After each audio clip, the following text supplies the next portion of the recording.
ጥበባዊ እጆች ሀገርን ይገነባሉ። ታላላቅ የሚባሉት ሀያላን ሀገራት በአንድ ጀንበር አልተገነቡም። ይልቁንም በየዘመኑ ባሉ የኪነ ህንፃ አሻራ ጥበብ ውጤት እንጂ። ሀገራችን ኢትዮጵያም በርካታ ዘመንን የሚዋጁ ሀገር በቀል የሆኑ የኪነ ህንፃ እውቀቶች ባለቤት ናት። ታዲያ እነኛ ትላንትን የሚያሳዩ ዛሬን ደግሞ ታሪክን የሚነግሩን የኪነ ህንፃ እውቀቶቻችንን ተጠቅመን ከዛሬው የዘመናዊ ምህንድስና ጥበብ ጋር አስተሳስረን መስራቱ ላይ እንዴት ነን? የዛሬው የውሃ ልክ መሰናዶ ትኩረት ነው።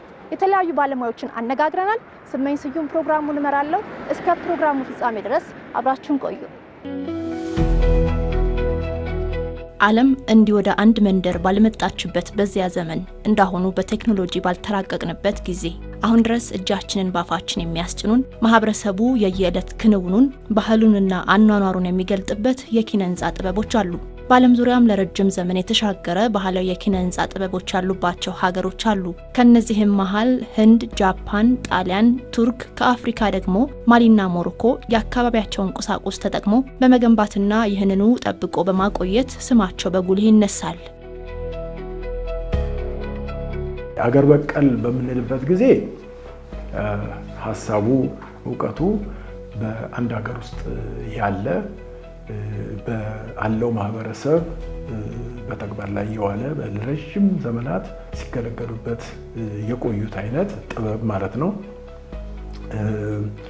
ሀገር በቀል በምንልበት ጊዜ ለአካባቢው ስነ ምህዳር የሚሆን ተዳፋቱን፣ ቆላ ደጋነቱን፣ ያለውን ሪሶርስ ወይም ደግሞ ያለውን ሀብት በሙሉ ተጠቅሞ ለግንባታ እንዴት እንደሚውል ያለው ዕውቀት ማለት ነው። የማህበረሰብ ዕውቀት ኪነ ህንፃ አንደኛው ባህላዊ ነው። ማህበረሰቡ ራሱ አርኪቴክት ነው። በቃ በረጅም ዘመን ሂደት ውስጥ ከራሱ የኑሮ ዘይቤ ከባህሉ ከሚኖርበት ሀገር ክልል የአየር ጸባይ ከሚገኘው የግንባታ ማቴሪያል ከራሱ የኢኮኖሚ አቅም አገናዝቦ ብዙ ጊዜ በጣም ፐርፌክት ነው። ምክንያቱም እውነተኛ ነው፣ አይዋሽም፣ አያስመስልም ወይም ደግሞ አንዳንድ ነገሮች የማያስፈልጉ ነገሮች ለመጨመር አይፈልግም። ምክንያቱም ልክ ከእውነተኛ ማንነቱ የሚመነጭ ነው። እውነተኛ ኪነ ህንፃ ነው ማለት ይቻላል። ባህላዊ ኪነ ህንፃ ማለት በአንድ አካባቢ ለረጅም ጊዜ ሙከራ እየተደረገበት ከትውልድ ወደ ትውልድ ሲተላለፍ የቆየ የኪነ ህንፃ ዕውቀት ሲሆን ይሄም ደግሞ ሁሉም ነገር በአካባቢው ወይም ደግሞ ሀገር በቀል አካባቢ በቀል የሆነ አካሄድ ነው። ያም ደግሞ የአካባቢውን ተፈጥሯዊ ሁኔታ በአካባቢው የሚገኙ የግንባታ ቁሶችን ተጠቅሞ እንዲሁም ደግሞ በአካባቢው ያለ ዕውቀትን ተጠቅሞ ለመሰረታዊ ፍላጎቶች ተብሎ የሚሰራ የኪነ ህንፃ ውጤት ነው። በተለያየ ቦታ የኢትዮጵያን እንትኖች ብናይ ከተሞች የተመሰረቱበት ተራራ ምናምን አካባቢ ዝም ብሎ ብድግ ብሎ አይደለም የተደረገው። ሌሎች ሀገሮችን ብንሄድ እንደ ቻይና ምናምን ነገር ብንወስድ ይህና ያን የሚሉት መንፈሶች የሚገናኙበት ቦታ፣ ለጤንነት ጥሩ የሆነ ቦታ፣ ለእንደዚህ አይነት ቦታ ምናምን እየተባለ የሚመረጥበት ህንድ ብንሄድ እነኚህ ረዣዥም የድሮ ታሪክ ያላቸው ኢትዮጵያም አንዷ በታሪክ ረዥም ታሪክ ያላት ነች። እና ቦታዎች የሚመረጡት እንዱ ዝም ብሎ አይደለም። ምናልባትም የአገር አስተዳዳሪ የሆነው ከሌላው ከፍ ብሎ ያለ አነስተኛም ተራራ ብትሆን በአካባቢው ካለችው ከፍ ያለ ቦታ ላይ ይቀመጣል። ይሄ የራሱ ከጀርባው እንትን አለው። መስጊዶች ብንል ወይም ቤተክርስቲያኖች ብንል እንዱ ዝም ብሎ ረባዳ ውስጥ ገብቶ አይጠቀሙም። ከጀርባው ፍልስፍና አለው። ያ የህዝብ ዕውቀት ነው ማለት ነው። ስለዚህ ቦታ መረጣ አንዱ ትልቁ ነገር ነው። በሀገራችንም በተለያዩ አካባቢዎች ማህበረሰቡ የሚገለገልባቸው ቤትም ሆነ ቤተ እምነት በራሳቸው ጥበብና ዕውቀት ለዘመናዊ ምህንድስና መነሻ የሚሆኑ እንደ አካባቢው የአየር ጠባይ፣ የመሬት አቀማመጥና የመስሪያ ቁሳቁስ አይነት የተለያዩ አይነት ባህላዊ የኪነ ህንፃ አሰራር ጥበብ አላቸው።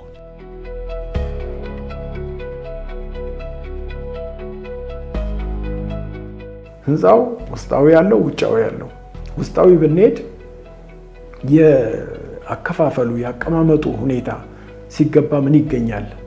ቀጥሎ የሚገኘውስ ምንድነው የሚለው ይህ የራሱ የሆነ የውስጥ ማቀናጃ ዕውቀቶች አሉት። አንዳንዱ ቦታ ላይ በአብዛኛው የድሮ ህንፃዎች ዋናው ክፍል ወደ ውስጥ ገባ ይላል። ደበቅ ማለት ወይም ቆይቶ የማግኘት ሚስጥራዊነት እነኚህ ነገሮች የሚያሳይ ነገር አለው። በፊት ለፊት ላይ ግልጥ ብሎ የሚታየው እንደ አነስ ያለ ቦታ ነው የሚል አይነት ግምት አለ። በዘመናዊ አስተሳሰብ አሁን ይሄ ገልበጥ ያለ አነጋገር አለው። የግልጽነት ለማሳየት አጠቃላይ ውስጡን በሙሉ በመስታወት ብቻ የማድረግ የውስጥ የራስ ንጽህናና ግልጽነትና በህንፃ ማሳየት እንግዲህ የራሱ የሆነ ነገር ሊኖረው ይችላል። ነገር ግን የበፊቶቹ ወደ ውስጥ 2 3 4 ክፍልን አልፎ ዋናው ኃላፊ ጋር መድረስ የዛን ሰው ክብር የሚገልጽ ነገር ነው። ይሄ በቃ አገር በቀል ዕውቀት ነው። ባለቤት የለውም። በዚህ ዘመን እገሌ የፈጠረው የሚባል ነገር የለም። ቀስ እያለ በዘመን ሂደት ውስጥ የሚፈጠር ከህብረተሰቡ ያኗኗር ዘይቤና ከኢኮኖሚ አቅሙ እና ደግሞ ከስልጣኔ ደረጃው የሚመነጭ የሚፈጠር ነው ማለት ነው። ስለዚህ እኛ ያሉንን ብሔረሰቦች ቁጥር ያክል አብዛኛዎቹ መኖሪያ ቤቶች ያሏቸው ቢያንስ ግን ጊዜያዊ የሆኑ እየተነቀሉ የሚንቀሳቀሱ ድንኳኖች አሏቸው። እንደ አፋር ዲቦራ አይነት ማለት ነው። ዲቦራ ይባላል። የሶማሌም ተመሳሳይ አይነት ተንቀሳቃሽ ቤት አለው። ሌሎቹም ብሔረሰቦች በደቡብ አካባቢ ያሉት ብሔረሰቦች እንዲሁ ያላቸውና ቋሚ ቤቶችን ደግሞ የሚሰሩ ማህበረሰቦች ደግሞ አድቫንስድ ሌቭል የሆኑ ግንባታም የሚሰሩ አሉ። እንደ ኮንሶ ማህበረሰብ አይነት ለምሳሌ አርጎባን ያየን እንደሆነ ይሄ ባህላዊ ኪነ ህንፃ ነው። ግን ባህላዊ ሆኖም ግን አድቫንስድ ነው። በባህላቸው ደረጃ አድቫንስድ ነው ማለት የሚቻል ነው። የግንባታው ደረጃ በኢንጂነሪንግ መለኪያ ሲለካ ማለት ነው።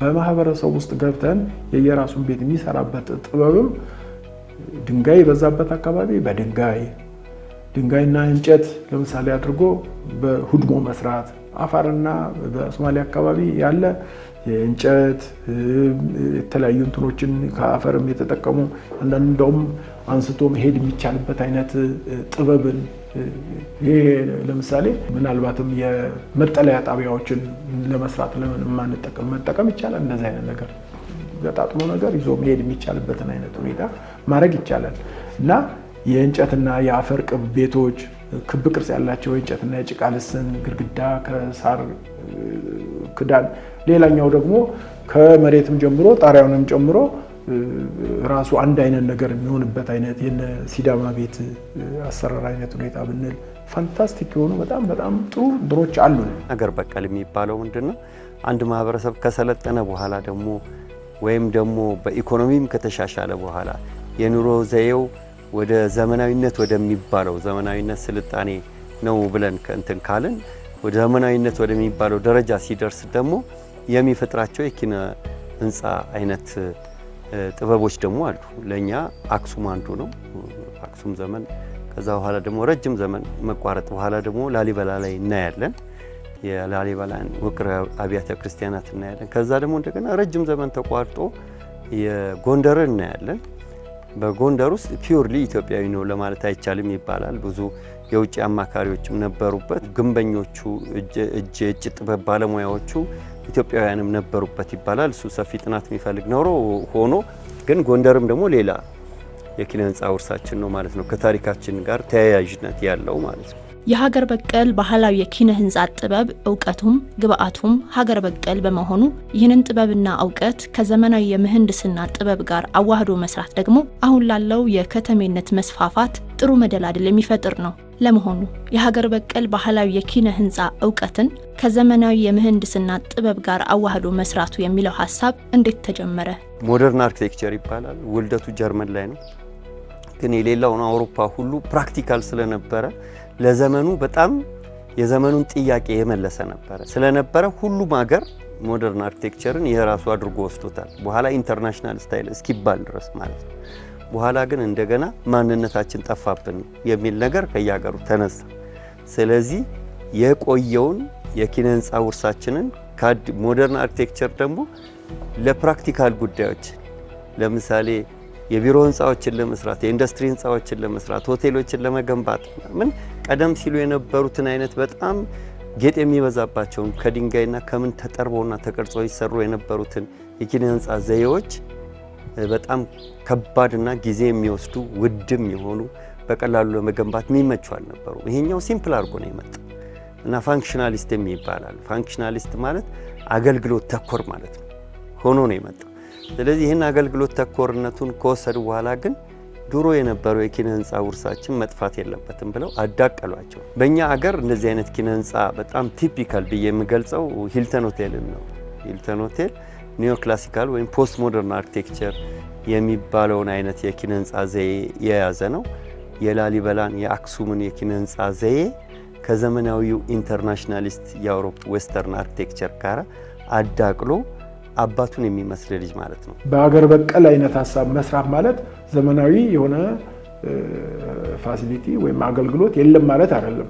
በጣም በተሻለ ሁኔታ ማድረግ ይቻላል። ለአካባቢው አየር ሁኔታ ቢስማማ ነገር በባህላዊ ነገር ሰርቶ ውስጡ ግን 21st ሴንቸሪ አይነት ነገር ማድረግ ይቻላል። ምንም ችግር የለውም። እንደዛም ነው እያደረጉ ያሉት። ያንን ነገር ሲያዩ ነው ሌላው የሚመጣው። ይሄ አንዱ ነው። የራሳችንን እንደገና በዛን አይነት ነገር ለመስራት ሰው ከሌላ ቦታ መጥቶ የሚሰራው አይደለም። ዘመናዊ የሆነ ግንባታ ግን ከኬንያ ወይንም ደግሞ ከጣሊያን መጥቶ እዚህ ግንባታውን ሌላም ሰው ሊሰራው ይችላል። ያኛውን ግን እኛ ነን የምንሰራው። ስለዚህ ስራችንን ለራሳችንም ማድረግ ነው ማለት ነው። ማቴሪያልም ራሳችን የማምረት ተነቃቃን ማለት ነው እና ኢኮኖሚው እንዲህ የሚንቀሳቀስ አይነት ነገር ይኖረዋል። አገር ልማት ማለት ይሄ ነው። አገር በቀል የምንለውን ከዘመናዊ ጋር አዋህዶ መስራት ማለት ሁሌ ለረጅም ጊዜ ልምምድ ሲደረግበት ምርምር እንደምንለው አይነት የሆነው የአገር በቀል እውቀት በዘመን ቴክኖሎጂ ይመጣል። በዛ ምክንያት የሰውም ፍላጎት አብሮ ያድጋል። አዳዲስ ጥበቦችም ይመጣሉ። ስለዚህ ዘመኑን የዋጀ የሚባለው ቃል ይመጣል ማለት ነው። ስለዚህ ያው ሁሌ አንድ አይነት ነገር ብቻ እየሰራን መቆየት ይከብዳል። ምክንያቱም አዲሱ ትውልድ የተለየ ምቾትን የሚፈልግ ይሆናል። የተለየ እይታ ይኖረዋል። ስለዚህ የነበረውን ጠብቆ የወደፊቱን ደግሞ ትውልድ ፍላጎት ሊመጥን በሚችል መንገድ አዋህዶ መስራት እንደማለት ነው።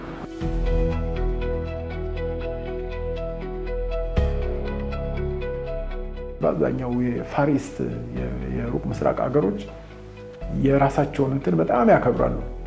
የለሙበት አካሄድ ኪነ ህንጻቸውን በራሳቸው አይነት ሁኔታ የመቃኘት መስፈሪያቸው ለምሳሌ እንደ ጃፓን ብንሄድ ታታሚ ይላሉ። የታታሚ ፍሎር እንደዚህ እንትኖቹ እንዲህ የሚቀመጥ አንድ ባለዚህን ያህል ታታሚ ወለል ወይም ቤት ነው ምናምን ነገር ይላሉ።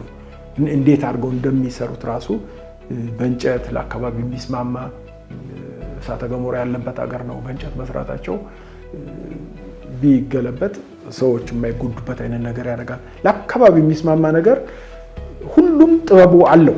በጣም የሰለጠኑ ከተሞችን ባየሁት እኔ የአውሮፓ ከተሞችን ሳይ እዚች ከተማ ውስጥ ያደገ ልጅ ስኩል ኦፍ አርኪቴክቸር ከመሄዱ በፊት ራሱ ከተማዋ ራሱ ትቀርጸዋለች አርኪቴክት አድርጋ። በቃ ወደ ትምህርት ቤት ሲሄድ የሚያየው እቤቱ የሚኖርበት ቤት። እንግዲህ እኛ አብዛኛዎቻችን ከገጠር ባህላዊ ጎጆ ቤት የወጣን ልጆች ነን። ከዛ በኋላ በውስጣችን የተቀረጸ የኪነ ህንጻ ደማችን ውስጥ ውርስ ደማችን ውስጥ የለም። እዛ ፓሪስ ከተማ ውስጥ ያልደገ ልጅ ከተማዋ ራሷ ትምህርት ቤት ናት። ሮም ከተማ ውስጥ ብትሄጂ የ2500 ዓመት ታሪክ ያላቸው ህንጻዎች ናቸው ያሉት። አንዳቸውን ሳያፈርሱ ሁሉም በቃ እንዳንድ በድንጋይና በብሎኬት በሸክላ የተጻፈ የታሪክ መጽሐፍ አድርገሽ ልትወስጃት ትችያለሽ። አሁን የሀገር በቀል ባህላዊ የኪነ ህንጻን ከዘመናዊ የምህንድስና ጥበብ ጋር አስተሳስሮ መስራቱ ላይ የተወሰኑ ሙከራዎች ቢኖሩም በአብዛኛው ግን ዘመናዊ ግንባታ ላይ ያተኮረ ነው ይላሉ። በገጠሪቷ ኢትዮጵያ ብንዟዟር በተለያየ ምክንያት ምናልባትም ቁሳቁሱ ባለመኖሩ ምናልባትም የመሰልጠኑ ሁኔታ ነው ብለው ሊሆን ይችላል። ቆርቆሮ ብዙ ቦታ ላይ እናያለን። ምናልባትም ባለቤቶቹም ወይም አስተዳዳሪዎቹም አካባቢ ለምቷል ብለውም የሚናገሩበት አንድ መገለጫም ሊሆን ይችላል። ቶሎ ቶሎ መቀየር ያላስፈለገ ጣሪያ መኖር ምናምን መጥፎ ነው የሚል ግምት የለኝም ባለበት ሁኔታ። ነገር ግን የአገር በቀሉን ወደ ከተማ ደረጃ ለማሳደግ ብዙ የሚፈለጉ ነገሮች አሉ። እነኛ ያልተሟሉበት ሁኔታ ነው።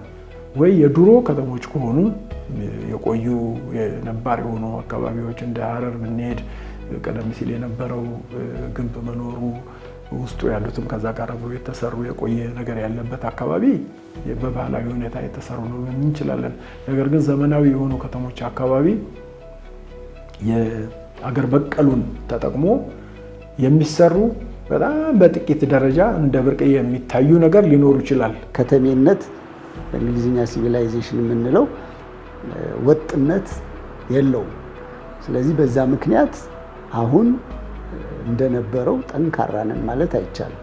ግን ሙከራዎች ደግሞ በተለያየ መንገድ በተለያዩ ባለሙያዎችም በተለያዩ ግለሰቦችም ይሞከራል ማለት ነው። በአንድ ጊዜ የአንድ ከተማ ህዝብ በአመት በ50-60 ሺህ የሚጨምር ነገር ከሆነ ለዛ ሁሉ ስራ ለመስራት አንደኛ የማቴሪያል ማምረት የቁሳቁሶችን በዘመናዊ መንገድ አምርቶ ማምጣት ነገር ይፈልጋል። የግንባታ እውቀቱን በደንብ ማወቅ ይፈልጋል። በዛ ደረጃ አምርቶ ለመሄድ የባህላዊ እውቀቶቹ በቁሳቁስ በማምረት ደረጃ አዋቂዎችን በዛ ደረጃ በደንብ አሰልጥኖ በማውጣት ደረጃ ውሱን ስለሆነ ምን እናደርጋለን? በፍጥነት መምጣት የሚችል አይነት ነገር በፍጥነት ደግሞ የሚለው ሌላ ቦታ ላይ ተፈትሾ ውጤት ያሳየ አይነት ሁኔታን አምጥቶ የመስራት አሁን የምናየው አርኪቴክቸራል ሄሪቴጅን በአዲስ መልክ እንደገና መልሶ የመፍጠር ሙከራ የሚደረገው በጣም አጥጋቢ ውህደት አይታይበትም እና ተለጥፎ ወይም ደግሞ የግድ እንዲዋሃዱ እንዲሰፉ አስገዳጅ ሰርጀሪ ተካሄዱበት ስለሚታይ ብዙ ጊዜ አይመቸኝም እውነቱን ለመናገር። ምክንያቱም ብስለት ይፈልጋል፣ ጥልቀት ይፈልጋል፣ ሁለቱንም በትክክል መረዳት ይፈልጋል። ለምሳሌ ባህላዊውን አርኪቴክቸራል ሄሪቴጅ ውርሱን በደንብ የተረዳ አርኪቴክት መሆን አለበት። አንተ ብትሆን ትሰራዋለህ ወይ ብትኝ ላልሰራው እችላለሁ፣ ግን ትክክል አለመሆኑ ግን ይገባኛል ማለት ነው። ብዙ ጊዜ ማዋሃዱ ይቸግረናል። ትምህርታችንንም ስንማር ዘመናዊ ኪነ ህንፃ ራሱ ከኛ ባህል ውስጥ ስላልተወለደ ከውጪ ስለተማር ነው በትክክል በደንብ የመረዳት ችግር አለብን። የራሳችንንም ውርስ እኛ አርኪቴክቶቹ ራሳችን አርኪቴክቸራል ሄሪቴጅ በደንብ ተረድተን ከራሳችን ጋር የማዋሃድ ችግር አለብን። በቅርብ ያሉ አገሮችን በቀላሉ የማየት ሁኔታ ይኖራል። እኛ ደግሞ መሐንዲሶችና አርኪቴክቶች ለሀብታም ነው የምንሰራው ብዙ ጊዜ እንጂ እነዚህ ደግሞ አገር በቀል የሆኑት ደግሞ በበለጠ የሀገር በቀሉን ማህበረሰብ በአብዛኛው አቨሬጅ የሆነው ወይም ዝቅ ያለውን ማህበረሰብ የሚወክሉ ናቸው ብዙ ጊዜ። ስለዚህ እነዛ ደግሞ ሀብታም የምንላቸው ሰዎች ደግሞ በተለያየ መንገድ በንግድም በምንም ቅርብ ያሉ እንደነ ዱባይም ቻይናም ድረስ ስለሚሄዱ እዛ ያዩትን የመስራት ፍላጎት ይኖራቸዋል። አርኪቴክቶች ደግሞ ያው መኖር ይፈልጋሉ፣ ገንዘብ ማግኘት ይፈልጋሉ። ግን ደግሞ ከሱ ጋር ደግሞ ጎን ለጎን ደግሞ ያን አይነት ባህላዊ ነገር መስራት ፍላጎት ያላቸው መሐንዲሶችና አርኪቴክቶችም አሉ፣ ግለሰቦችም አሉ ወይም አልሚዎችም አሉ። በባህላዊ እውቀት የተሰሩ ገጠሮች ብንሄድ የማንንም ቤት ከማንም ጋር አንድ አይነት አይደለም። በጣም የራሱ የሆነ ቀለም ተጨምሮበታል። እዚች ጋር ቀይ፣ እዛች ጋር ደግሞ ወይ ሰማያዊ፣ እዚች ጋር ቢጫ ነገር፣ አንዱ ዶሮ ይስልበታል፣ አንደኛው ደግሞ በሬ ሊስልበት ይችላል። ላይ ጉልላቱ ላይ አንዱ የሆነ አይነት ነገር ያደርጋል። ብቻ መገለጫው ነው በደንብ አድርጎ የመገለጫ አይነት ነገር ነው ያለው። እዚህ ግን እንደዛ ለማድረግ ምናልባትም የቤት ውስጥ ካልሆነ በስተቀር በውጨኛው ሁኔታ ስናየው የዛን አይነት ነገር ያልሆነበት አለ። ለምን ሰው ራሱ አምርቶ የመኖር ራሱ ሰርቶ የሚኖርበትን አይነት ሁኔታ ከተማ ሲሞጣ ለሌላ ሰው ሰጥቶታል። ትልቁ ነገር ዲዛይን ሲሰራ በትብብር ነው መሆን ያለበት። ባለቤቱ ከመሐንዲሱ ከአርኪቴክቱ ጋር በደንብ ተግባብቶ ከሰራ መስራት ይቻላል ማለት ነው። ግን ቀላል አይደሉም። ምክንያቱም ተፈጥሮ ሁሌ ምንድነው የሚባለው ደኖች እየተመነጠሩ ምን እያሉ ይሄዳሉና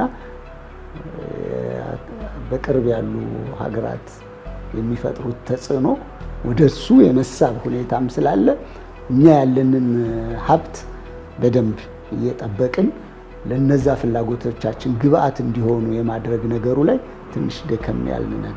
እናም በህግም ደግሞ ስናየው አሁን አዲስ አበባ ለምሳሌ በተለያዩ ቁሶች መስራት የሚለው ነገር ገደቦች አሉት። ለምሳሌ ቤት ከብሎኬት ከጡብ እና ከድንጋይ ውጪ ያሉ አብዛኞቹ ነገሮች በጭቃና በእንጨት የመስራት ሁኔታ አይፈቀድም። ስለዚህ ያም ደግሞ አንድ ለምርምሩ ትንሽ ተጽዕኖ ይኖረዋል ማለት ነው። የሀገር በቀል የኪነ ህንፃ እውቀት ከማህበረሰቡ እየተወራረሰ የመጣ እውቀት በመሆኑና በትምህርትና በጥናት ላይ አለመደገፉም ብዙ እንዳይሰራና ሀገራችን በነበራት የኪነ ህንፃ ታሪክ ልክ ወደፊት እንዳትጓዝ ምክንያት መሆኑን ያነሳሉ። ብዙ የረጅም ዘመን አርኪቴክቸር የፈጠሩ የዓለማችን ሀገሮች ስናይ የረጅም ዘመን ስልጣኔ የረጅም ዘመን የሚያድግ ኢኮኖሚ የነበራቸውና በኪነ ህንፃ ለመራቀቅ የሚያስችል የረጅም ዘመን ታሪክ የነበራቸው ናቸው። ትምህርት ቤቶች ፈጥረዋል። ትምህርት ቤቶቹ አርኪቴክቶቹን ይፈጥራሉ። አርኪቴክቶቹ ደግሞ ባህላቸው ጭምር ያግዛቸዋል፣ ኢኮኖሚያቸው ያግዛቸዋል። የኛ በጣም አርኪቴክቸር ትምህርት ቤታችን ራሱ በጣም የአጭር ዘመን እድሜ ነው ያለው። እስካሁንም ሲጠኑ የነበሩት በቁንጽል ነገር ለምሳሌ እዚህ አካባቢ ምን አይነት ባህላዊ የሆነ ኪነ ህንፃ አለ ለመዘገብ አይነት ነገር አናሊቲክ ሆኖ ግን ሁኔታው ወስዶ ለአሁን በሚጠቅም አይነት ደረጃ ወደ ልማት የሚያመጣ አይነት ነገር አይደለም እስካሁን ድረስ ያለው። አብዛኛዎቹ የተጠኑት ያለምንም በጀት ወይም በጣም ትንሽ በሆነ አብዛኛው ለመመረቂያ ጥናት እንደማሞያ አይነት ነገር ከዛ ቀጥሎ ወስዶ ሼልፍ ላይ የሚቀመጥ ወደሚቀጥለው ስቴፕ የማይሄድ አይነት ሁኔታ ነው ያለው። በዚህ አይነት ሁኔታ አሁንም እንደውም የመጥፋት ሁኔታ ነው የሚያጋጥመው እንጂ የመልማት ሁኔታ አይደለም። ይሄ መቀየር አለበት። በግኝቶ ላይ ተመርኩዞ ወደ ልማት የሚወስድ በደንብ ፕላን የተደረገ ነገር መኖር አለበት። ሎጆችን፣ ሆቴሎችንና የመዝናኛ ስፍራዎችን ከሀገር በቀል ባህላዊ የኪነ ህንፃ ጥበብ ጋር አዋህዶ መስራቱ ላይ አሁን የተጀማመሩ ሀገራዊ ፕሮጀክቶች ቢኖሩም ከሀገራዊ ፋይዳቸው አንጻር ይህንኑ አጠናክሮ መቀጠል ግን ለነገ የማይባል ስራ እንደሆነ ያነሳሉ። አንዳንድ ቦታ ላይ አሁን ጥሩ ሙከራዎች አሉ። ለምሳሌ ሎጆች ዲዛይን አካባቢ ላይ ከፓሪስ የመጣ ጎብኚ እዛ እነሱ የሚያዩትን አይነት ነገር ለማየት አይመጣም። እዚህ የሚመጣው እነ ላሊበላን ለማየት ነው እና አክሱምን ለማየት ነው። ነገር ግን እሱም ህይወት አለው። ስለ እውነት በእንትን ደረጃውን ብዙ ቤተክርስቲያኖች መስጊዶች እዚህ ሀገር ያሉት አክቲቪቲ ያለው በቃ ህይወት ያለው ነው እየተኖረበት ያለ የድሮ ዝም ብሎ እንዱ በሙዚየም ያለ ነገር አይደለም። ግን ለመዝናኛም ለመኖሪያም ለየት ያለ ከሌላ ቦታ ላይ የተለየ ነገር የምናሳይ ቢሆን ደግሞ የበለጠ ለማየት የሚመጣ በጣም ብዙ ሰው ይኖራል። ይሄ ማለት ምንድነው? ገንዘብ መጣ ማለት ነው። ስልጠናው በሌለበት ሁኔታ አስቸጋሪ ነው እና በዩኒቨርሲቲዎች ህግ ደግሞ ዲግሪ፣ ማስተርስ፣ ዶክትሬት ዲግሪ ያለው ሰው ነው እንጂ የሚያስተምር ዲግሪ የሌላቸው ግን በተፈጥሯዊና በአካባቢያዊ የኪነ ህንፃ እውቀት ላይ ብዙ ልምድ ያላቸው ሰዎች አሉ። ስለዚህ የነሱን እውቀት የምንወስድበት መንገድም መፈቀድ መቻል አለበት እና እነሱ መጥተው ተማሪዎችን እውቀት የሚያጋሩበት ሁኔታ የሚፈቀድበት ስርዓተ ትምህርት መፈጠር አለበት ብዬ አስባለሁ። በኢንስቲትዩሽንም በበጀትም መደገፍ ነገር ይፈልጋል። ይሄንን ካደረገን እውቀቱ በደንብ ተቀምሮ የመቀመጥ ነገር ይኖረዋል። ያንን ወደ መሬት አውርዶ የሚሰራ ማሰልጠን ይፈልጋል። እየተሰራ ከመጣ ደግሞ እርስ በራሱ ሌላ ተጨማሪ ነገሮች የዛሬ ዘመን ትውልድ ደግሞ የፈጠረው ምናልባትም አገጫይቶ የተሻለ ነገር ጥሩ ነገር የሁለት የሶስቱን እንትን አንጥቶ የተሻለ ነገር የሚፈጥርበት ሆኖ በዓለም ደረጃም የሚታወቅበትን ነገር መፍጠር ይችላል።